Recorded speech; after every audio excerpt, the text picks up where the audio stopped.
most of the near-death experiences, the person either going through a tunnel or they're going out of their body, they are going toward a huge light, and they never reach that light. They usually are turned back before they get to that light. Usually there's somebody there who says, are you sure you want to go? You know, you have a choice, but maybe it'd be better if you go back. You know, your family needs you, things like that. But sometimes there's someone there to give you a choice if you want to return or do you really want to go on. It's your decision. But whenever they decide to go back, they never go all the way to that bright light. I found out what that bright light is. This is why they don't actually die, because they don't go all the way. The bright light is a huge energy source. You may even want to call it God if you want to, but it's a powerful energy source. And when you actually do leave your body and die, you go through that light. And when you go through that light, the silver cord is severed at that time.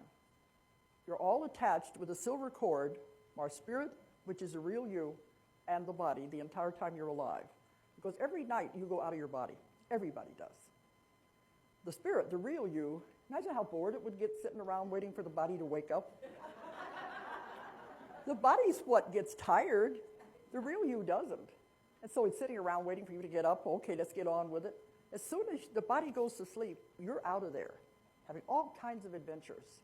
You're going to the spirit side, you're talking to your guides and your masters and getting instructions, or you're off anywhere you want to go in the world, seeing people, looking in on them, whatever you want to do, or you can go off to other planets, other dimensions. You do this every night, but you don't know it because, well, you're not supposed to know it for one thing, it'd be too confusing. But the only way you remember is if you have dreams of flying or dreams of strange, unfamiliar places. So we're off having all these adventures every night. And in toward morning, when it's time to get back to the body, we are connected with the silver cord the whole time. You're reeled in, so to speak.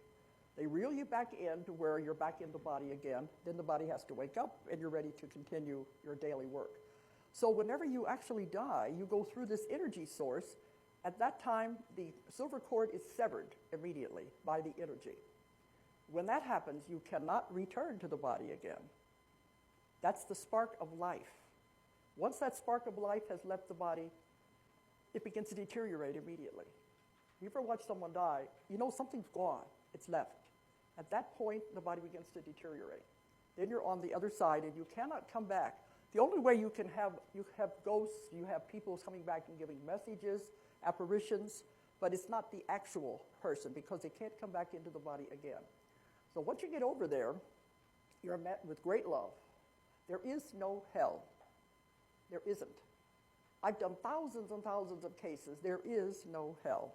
Hell is an invention of the church, and you can see why.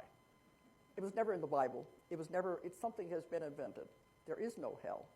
A loving God would not do that to people. You are allowed to make all the mistakes you want. You're allowed to come back and do it again and again till you get it right. They don't punish you just because you make a mistake and throw you into an oven. It doesn't work that way. You have to realize you have made mistakes.